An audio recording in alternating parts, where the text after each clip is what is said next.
اس کی ویسے ہی شناخت ہی ایسی ہے، اس کی ساخت ایسی ہے، اس کا ظاہر ہی ایسا ہے، پتہ چل رہا ہے یہ بات اس قابل ہی نہیں ہے بندہ، پھر آپ کو اختیار، آپ اس کو زکوٰۃ نہ دیں، آپ اپنی زکوٰۃ کو خود خرچ کریں۔ جناب محمد مصطفیٰ صلی اللہ علیہ وسلم زکوٰۃ وصول کیا کرتے تھے، آپ نے باقاعدہ ایک محکمہ قائم کیا ہوا تھا، جو جاتے تھے لوگوں کے پاس جا کے ان سے زکوٰۃ طلب کیا کرتے تھے اور لا کے نبی کریم صلی اللہ علیہ وسلم کے پاس جمع کروائی جاتی تھی اور آپ صلی اللہ علیہ وسلم خرچ کیا کرتے۔ کچھ لوگوں نے اعتراض بنایا، زکوٰۃ تو اکٹھی کرتے تھے جناب محمد مصطفیٰ صلی اللہ علیہ وسلم، تقسیم کرتے تھے آپ صلی اللہ علیہ وسلم، اب چونکہ آپ ہی نہیں رہے تو اب تو نہیں زکوٰۃ دینی، ہم نہیں زکوٰۃ دیتے، یہ کام صرف نبی کریم صلی اللہ علیہ وسلم کے لیے خاص تھا، انہوں نے اکٹھا کیا، انہوں نے تقسیم کی، ان کے بعد ہم نے زکوٰۃ نہیں دینی۔ فتنے اس وقت عروج پہ تھے، لوگوں نے نبوت کے دعوے کر لیے، کچھ لوگ مسلمان ابھی تازہ ہوئے، نبی کریم صلی اللہ علیہ وسلم کی وفات کا سنا وہ مرتد ہو گئے، بڑے فتنے تھے اس وقت، بڑے معاملے تھے۔ اللہ اکبر۔ جناب ابو بکر صدیق رضی اللہ تعالی عنہ انہوں نے کہا، جن لوگوں نے نماز اور زکوٰۃ، یہ الفاظ ملتے ہیں بخاری شریف کے الفاظ غالباً یہ، واللہ لا اقتلن ما فرق بین الصلاۃ والزکاۃ، اللہ کی قسم اٹھا کے میں کہتا ہوں، ابو بکر صدیق رضی اللہ تعالیٰ نے کہا، میں اللہ کی قسم اٹھا کے کہتا ہوں، میں ان لوگوں سے قتال کروں گا جو نماز اور زکوٰۃ کے درمیان فرق کرتے ہیں، میں ان لوگوں کو چھوڑوں گا نہیں، وہ اپنے آپ کو مسلمان کہیں گے، میں ان کی گردنیں کاٹوں گا۔ صحابہ آئے، جناب عمر فاروق رضی اللہ تعالیٰ کے حوالے سے بھی ملتا وہ بھی ہے، انہوں نے سمجھانے کی کوشش کی کہ حضرت اتنی سختی درست نہیں، ٹھیک ہے وہ نمازیں تو پڑھ رہے ہیں، وہ باقی احکامات کو مان رہے ہیں، وہ مسلمان ہیں، مسلمان رہ رہے ہیں، اگر وہ زکوٰۃ کا انکار کر رہے ہیں تو وہ ٹھیک ہے، ان کو بعد ازاں سمجھا لیں گے، چھوڑ دیں گے۔ اس وقت جناب ابو بکر صدیق رضی اللہ تعالیٰ نے یہ بات کہی تھی، کہا عمر فاروق سے، اللہ کی قسم کاش آپ کی جگہ یہ جملہ کوئی اور کہتا تو مجھے اتنی تکلیف نہ ہوتی جتنی تکلیف آپ کے منہ سے سنی، آپ کہہ رہے ہیں۔ اور پھر اس وقت کہا تھا، اللہ کی قسم اٹھا کے کہتا ہوں، اگر یہ لوگ جناب محمد مصطفیٰ صلی اللہ علیہ وسلم کے دور میں زکوٰۃ دیتے تھے اور وہ زکوٰۃ اونٹ کی نکیل کی رسی کا ٹکڑا، یہ جملہ بڑا سمجھنے والا ہے، اگر وہ زکوٰۃ صرف اتنی تھی کہ وہ اونٹ کو جو نکیل باندھی جاتی ہے اس کی پوری رسی نہیں، اس کی پوری نکیل نہیں، اس کی نکیل کا صرف ایک ٹکڑا بنتا تھا زکوٰۃ کا، یہ نبی کریم صلی اللہ علیہ وسلم کے دور میں دیتے تھے، اب نہیں دیتے، اللہ کی قسم میں ان کی گردنیں کاٹ دوں گا۔ یہ کون ہوتے ہیں؟ قرآن میں اللہ نماز زکوٰۃ اکٹھی بیان کریں، یہ کون ہوتے ہیں تفریق کرنے والے کہ نہیں ہم نمازیں پڑھ لیں گے، ہم دین قبول کر لیں گے، لیکن ہم نے زکوٰۃ نہیں دینی، میں ان کی گردنیں اتاروں گا۔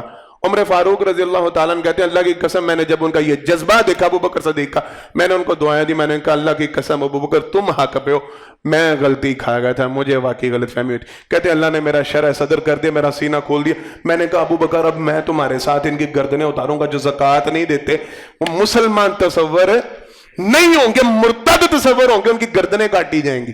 میں یہ مسئلہ پتہ ہے کیوں سنا رہا ہوں؟ اس بات کو بڑی اچھی طرح سمجھے، اسلام میں زکوٰۃ کے بغیر بندے کے مسلمان ہونے کا تصور نہیں ہے۔ اگر کوئی بندہ اسلام قبول کر لیتا ہے اور بعد ازاں اعلان کر دیتا ہے کہ میں نے زکوٰۃ ادا نہیں کرنی، وہ بندہ مرتد تصور ہوتا ہے، وہ بندہ مرتد مانا جاتا ہے، اس کو مسلمان نہیں مانا جائے گا۔ اب آ جائیں ذرا اپنی طرف، اپنے معاشرے کی طرف، اپنے اہل و عیال کی طرف، اعزاء و اقارب کی طرف، رشتہ داروں کی طرف۔ ہم میں سے کتنے ہی ایسے ہیں جن کو اچھی طرح علم ہے، جو اپنے آپ کو مسلمان کہہ رہے ہوتے ہیں، ان سے پوچھا جائے کہ حضرت صاحب آپ نے سالانہ حساب کیا اور آپ نے اپنی زکوٰۃ ادا کر دی؟ نہیں، بس ویسے اللہ کے راستے میں دیتے رہتے ہیں، خرچ کرتے رہتے ہیں، اب وہ آپ کو پتہ ہے کاروبار اتنی وسعت میں ہے، اتنا ایسے ہے، اتنا، تو سمجھ ہی نہیں آتا کیا بنتا ہے کیا نہیں بنتا، بس جو ہوتا ہے خرچ۔ اللہ کی قسم یہ غلط معاملہ ہے۔ اگر جناب ابو بکر صدیق رضی اللہ تعالیٰ اونٹ کی ایک رسی، نکیل کا ایک ٹکڑا نہ ملنے پہ مرتد سمجھ رہے ہیں، تو جن کے ذمہ لاکھوں روپے کی زکوٰۃ نکلتی ہے اور زکوٰۃ دیتے ہی نہیں، وہ مسلمان تصور کی نہیں۔ جن کے ذمہ